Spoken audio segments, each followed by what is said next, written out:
안녕하세요. 저는 장모님과 불편한 관계를 가진 유부남입니다. 계속 이렇게 지내는 건 제 아내에게도 자식들에게도 죄책감이 너무 심해질 것 같아서 조언을 구하려고 이렇게 사연 보냅니다. 제 이야기를 듣고 많은 조언해 주시면 감사합니다. 저는 제 와이프와 10살이나 차이가 납니다. 아내는 제가 20대 후반 취직 준비를 하면서 병행했던 뷔페 알바에서 만난 여자 동생이었습니다. 알바를 하면서 친해지게 되었고 그렇게 연애를 하다 결혼까지 하게 되었습니다. 아내의 어머니는 아내가 어렸을 적 일찍 돌아가셨고 장인어른만 계셨는데요.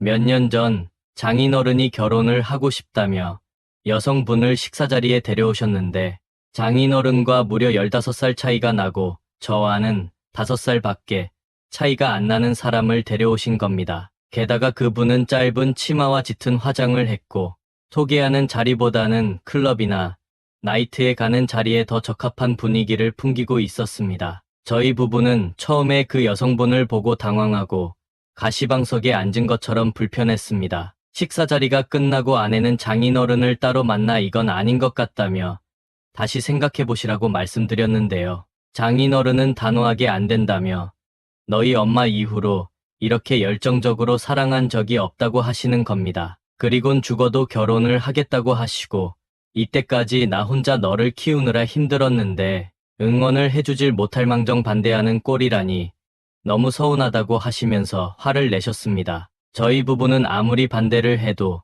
장인어른의 고집은 못 꺾겠다 싶어 거의 포기를 한 상태였고 그 상황에서 장인어른은 결국 그 여자분과 재혼을 하시게 되었습니다. 너무나 어리고 저에겐 누나뻘인 장모님을 대하는 건 너무 어색했지만 저는 시간이 지나면서 좀 적응을 했습니다. 하지만 아내는 도저히 적응을 못하더라고요. 장인어른과 장모님은 재혼을 하자마자 이곳저곳 놀러다니기에 바쁘셨고 장인어른은 연세가 있으셔서 체력적으로 힘들어 하셨지만 젊은 장모님을 위해 맞춰주시는 모습을 보이셨습니다. 그리고 장모님은 담배를 피시는데 그런 장모님과 함께 지내시다 보니 장인어른의 기침이 심해지셨습니다. 저희 부부는 장모님께 장인어른 옆에 계시면 담배는 자중해달라는 부탁을 드렸지만 장인어른은 괜찮다며 신경 쓰지 말라고 너희나 잘 살라고 역정을 내셨습니다. 그렇게 2년 정도 같이 사시다가 체력적으로 너무 힘드셨는지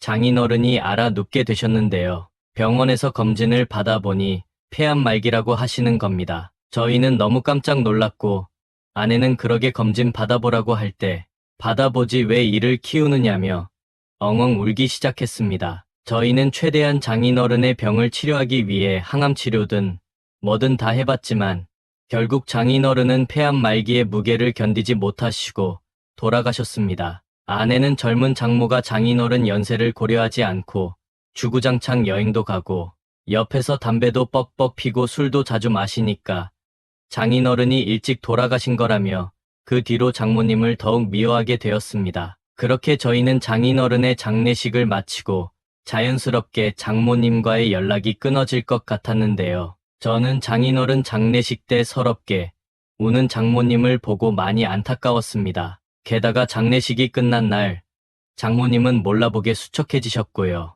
저는 아내 몰래 장모님께 2, 3일에 한 번씩 연락을 드리게 되었습니다. 처음엔 아내에게 얘기를 할까 했지만 결과는 뻔하기에 아무래도 사위로서 연락을 하는 게 도리다 싶어서 하게 되었습니다. 어느 날 장모님이 집 화장실 전구가 고장났다고 하셔서 평일에 고쳐주러 갈 겸 과일도 사들고 장모님 집에 방문을 했습니다. 아내에게는 회사 회식이 있어서 늦게 들어갈 것 같다고 거짓말을 하고는 나왔습니다. 과일을 본 장모님은 너무 기뻐하시면서 얼마 만에 보는 사람이냐며 이렇게 오니 너무 좋다고 하시는 겁니다. 그 말을 들은 저는 장모님이 짠했고 전구를 갈아드리며 말동무도 되어드렸습니다. 장모님이 저녁도 먹고 가라고 하셔서 거절을 했지만 자기가 장인어른과 살면서 사위한테 한 번도 밥을 차려준 적이 없는데 이번만 받아주면 안 되냐고 슬프게 말씀을 하셔서 마지못해 장모님과 저녁을 같이 먹게 되었습니다. 장모님은 이렇게 와줘서 고맙다고 일까지 시켜서 미안하다며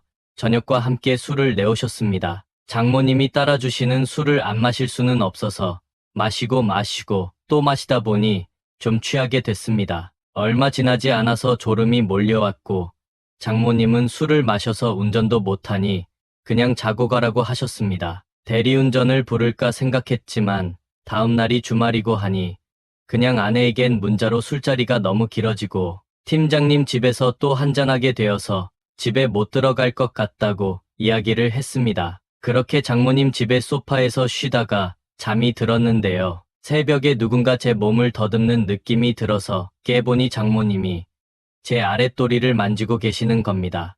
깜짝 놀라서 장모님께 왜 이러시냐고 물어봤지만 장인어른을 떠나보내고 안 한 지 너무 오래됐다며 한 번만 하자고 말을 하셨습니다. 저는 무슨 말도 안 되는 소리냐며 거절을 했지만 장모님은 무릎을 꿇으며 제발 한 번만 해달라고 절대 비밀을 지키겠다고 사정사정을 하셔서 이미 저도 흥분하기도 했고 술에 취해서 저도 모르게 장모님의 요구를 받아들이게 되었습니다. 그런데 장모님은 한 번이 아니고 몇 번을 한지 모를 정도로 해가 뜰 때까지 하는 거 아니겠습니까? 결국 제가 힘들어서 그만해야겠다고 얘기를 했습니다. 그렇게 화장실에서 씻고 나왔는데 장모님께서 아무래도 자신의 넘치는 욕구 때문에 장인어른이 일찍 돌아가신 것 같다고 얘기를 하시는 겁니다. 예전에 그 얘기를 하셨다면 말도 안 된다고 생각을 했겠지만 경험을 해보고 나니 그 말에 일리가 있겠다고 생각을 했습니다.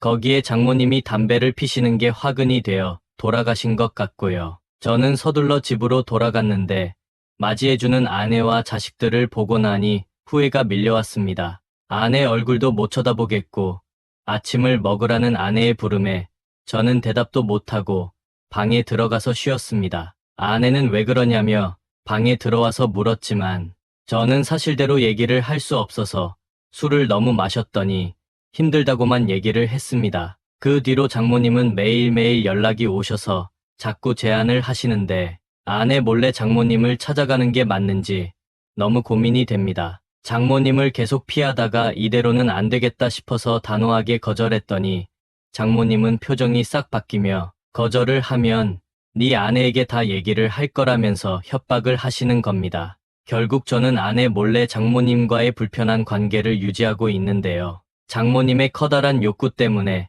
제 몸도 점점 수척해져 갔고 그 일을 까맣게 모르는 아내는 점점 수척해지는 제 모습을 보며 한약을 지어야겠다고 말을 합니다. 저는 어떻게 해야 좋을까요? 아내에게 말하자니 이혼이 뻔할 것 같고 그렇다고 계속 이 비밀을 유지하면 제 몸이 죽어나갈 것 같습니다. 조언 좀 부탁드립니다. 오늘의 사연 여기까지입니다. 구독과 좋아요 눌러주시면 매일 재미있는 사연으로 찾아뵙도록 하겠습니다.